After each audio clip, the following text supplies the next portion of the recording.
कुछ लोगों को घमंड होता है कि मैं करोड़पति हूं, मुझे आरसीएम की जरूरत क्या है। होता है नहीं होता?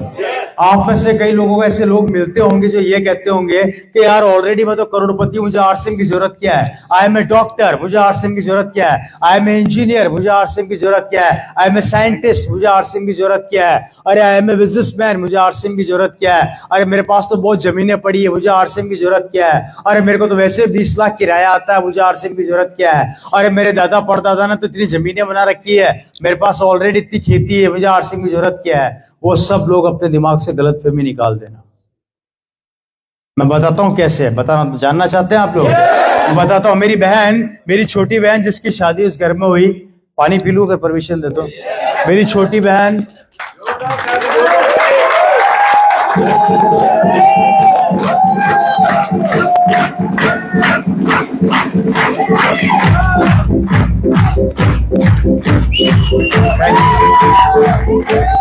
मेरी छोटी सिस्टर जिसकी शादी राजस्थान में हुई और काफी ठीक ठाक परिवार में हुई। परिवार कैसा है आप लोग बताइएगा, राइट सर?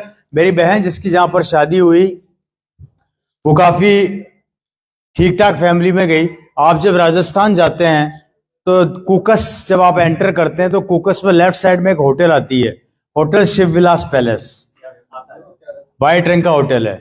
वो मेरे सिस्टर के हस्बैंड का है। 5 स्टार डिलक्स प्रॉपर्टी है। हाँ, कुकस से आगे मेन रोड पे वो प्रॉपर्टी है। 5 स्टार डिलक्स के नाम से है, 5 स्टार होटल है वो। ऐसे 4 होटल उनके जयपुर में है। पूरे यूरोप के 25 कंट्रीज के अंदर उनके डायमंड्स के और कारपेट्स के बिजनेस है। खुद का पर्सनल हेलीकॉप्टर है। 70 से 80 कारें एट ए टाइम उनके घर में खड़ी रहती है। शिव विलास का सबसे सस्ता रूम है, एक रात का किराया 35,000 रुपए, और सबसे महंगा रूम है 7 लाख रुपए।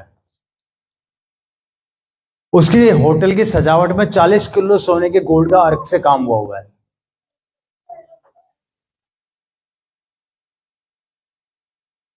जहां मेरी बहन की शादी हुई।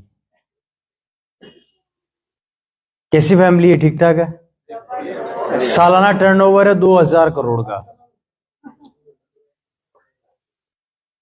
कितना टर्नओवर है? 2000। और ये मैं आपको गूगल में सर्च करके आप देख सकते हैं, नहीं है तो आप कभी जाए तो पूछ लीजिएगा शिव विलास के नाम से। शिव विलास का मतलब है शिव बिहारी, वो मेरे सिस्टर के ससुर जी हैं, राइट? ठीक ठाक होटल है, ठीक ठाक काम है। वहां मेरी बहन की शादी हुई। मेरी बहन की शादी में फॉरेनर्स आए थे लगभग 1000 से ज्यादा, और टोटल बारात थी 3000 लोगों की,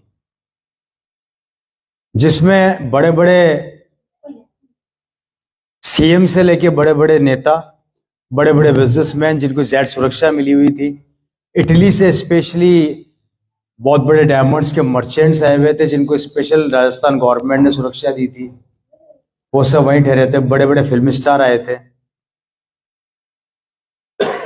एक बार मेरी बहन का फोन मेरे पास आया, भैया क्या कर रहा है? मैंने कहा बोल क्या हुआ? हमारे घर में एक फंक्शन है होटल में, तेरे को होटल में आना है। मैंने कहा ठीक आ जाऊंगा, तारीख बता। मैं कहा डेट खाली होगी तो आऊंगा। फैक्ट है। हमारे आपके यहाँ पे नहीं पता क्या बोला जाता है, जब हमारे यहाँ पे बहन के बच्चा होता है तो उसके कपड़े जाते हैं। अब क्या बोलते हैं आपको वहां पे, मेरे को पता नहीं। हाँ, हमारे वहां जामना बोलते हैं, जामना जाता है, राइट? तो मेरी बहन की जब जामना गया था उस समय मेरी मीटिंग थी, तो मैं खुद नहीं गया था। मुझे खूब गालियां पड़ी थी कि हम आरसीएम वाले एक बार मीटिंग दे देते हैं तो हम कैंसिल नहीं करते, किसी हाथ में छोड़ते नहीं है।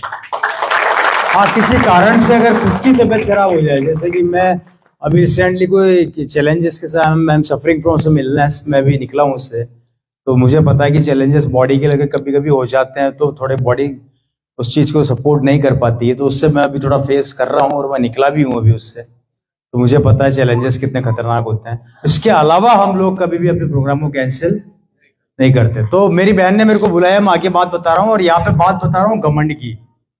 जो घमंड उनके वहां पर मैं गया और मुझे देखने को मिला। मैं वहां पर चला गया, वहां पर गया, सब लंबी लंबी कारों से आ रहे थे। पैसे वाले का दोस्त कौन होता है? पैसे वाला ही होता है। अब मेरी बहन की शादी में बड़ी बड़ी कारें आ रही है भैया, मर्सिडीज, बीएमडब्ल्यू, ऑडी, लिम्बोसिन, लिम्बोगिरी, रोल्स रॉय। मैंने कहा ये क्या हो रहा है? बुकाती। मैंने कहा बड़े बड़े लोग आ रहे हैं, सब एंटर कर रहे हैं। मैं भी अपनी गाड़ी से गया, एंटर किया। हाँ, आपने देखा वहां पे बड़े बड़े फंक्शन में राउंड टेबल होता है, उस पर 4 या 5 लोग बैठ जाते हैं, बातें करते हैं। अच्छा, मुझे वहां कुछ जानकार मिल गए पुराने, जो उनकी फैमिली से या उनके रिलेशन में बिलोंग करते थे, शादी के टाइम में जानते होंगे। मेरे को बोला, रवि कैसा है? मैंने कहा बढ़िया। क्या चल रहा है? मैंने कहा हाँ।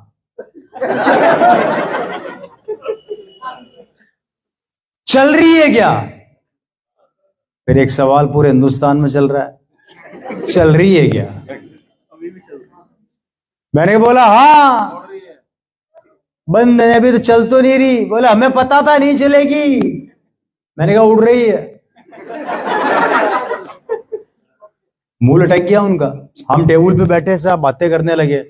कोई बोला मैंने फैक्ट्री डाली है पिछले महीने बहरोड में, मेरा टर्नओवर 200 करोड़ का। एक बोलता है मैंने रेवाड़ी के अंदर इंडस्ट्री डाली है, मेरा टर्नओवर 300 करोड़ का। एक बोलता है मैंने वहां पे वो डाला है। वो भाई साहब सब अपनी अपनी बताने लगे। अब आया मेरा नंबर। मेरे को बोले और बेटा क्या कर रहा है? मैंने कहा आजकल यही काम कर रहा हूँ। बोले क्या हो गया?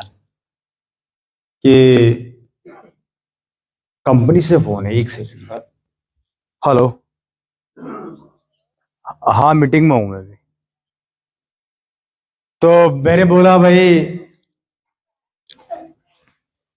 मेरे से पूछा हाँ भैया रवि एक काम कर यार तू एक काम करो, इज्जत वाला काम कर। मैंने कहा इज्जत वाले से मतलब क्या होता है? क्या मेरा कौन सा बेइज्जत वाला काम है यार? तो मेरे को बोला क्या पूरे जयपुर हिंदुस्तान में घूम के हल्दी धनिया नमक मिर्ची बेचता फिरता है? तो मैंने बोला जी मेरे हल्दी धनिया मिर्ची से आपको क्या प्रॉब्लम है? अरे अपने जीजा जी की तरह होटल खोल, शानदार कोई फैक्ट्री वैक्ट्री डाल, अच्छा काम कर नाम वाला। और वो क्या वो सब, अब आपको तो पता है कि एक का बोलना होता तो 4 बिलों में से निकल निकल के बाहर आते हैं हमारे। अब वो एक ने छेड़ दिया तो 4 और आ गए। अब वो चारों मतलब वो बैठे थे तो वो भी चालू हो गए। अब मैं बहुत देर तक सुनता रहा, लगभग 10 से 15 मिनट में सुनता रहा उनकी बातें। वो मेरे को लेके उल्टा सीधा बोल रहे हैं, यार आरसीएम ये आरसीएम वो, ऐसा कोई होता है क्या? ये तो सब फालतू के काम है, कब तक पब्लिक को पागल बने, इस टाइप की बातें चल रही थी। तो हम लोग सुनते हैं जब तक सुनते हैं, आरसीएम वालों का एक प्रॉब्लम है, सुनते हैं तब तक सुनते हैं। आ गई फिर किसकी? नाक की बात।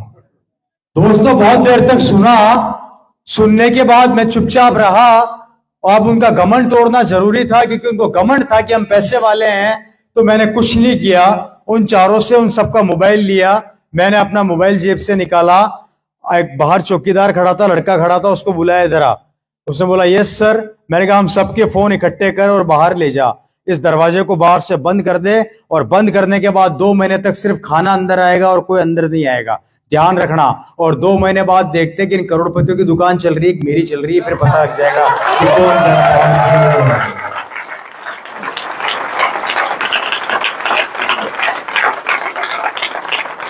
वो मेरे को बोले तेरा दिमाग खराब हो गया है, अगर तूने हमारा काम पर मोबाइल छीन लिया तो हमारा सैलरी कौन बटेगा, माल कौन देखेगा? और वो सब राय देने लगे।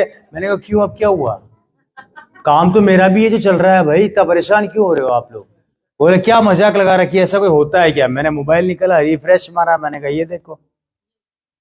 अब वो अपना तो रिफ्रेश होते ही बिजनेस चलता है खतरनाक वाला। बोले ये क्या है? मैंने कहा ये माल बिक रहा है। फैक्ट्री का है? मैं कहा नहीं है। दुकान का है? मैंने कहा नहीं है। इन्वेस्टमेंट का किया हुआ है? मैंने कहा कहीं नहीं किया हुआ। तो माल कैसे बिक रहा है? मैं कहा यही क्वालिटी है।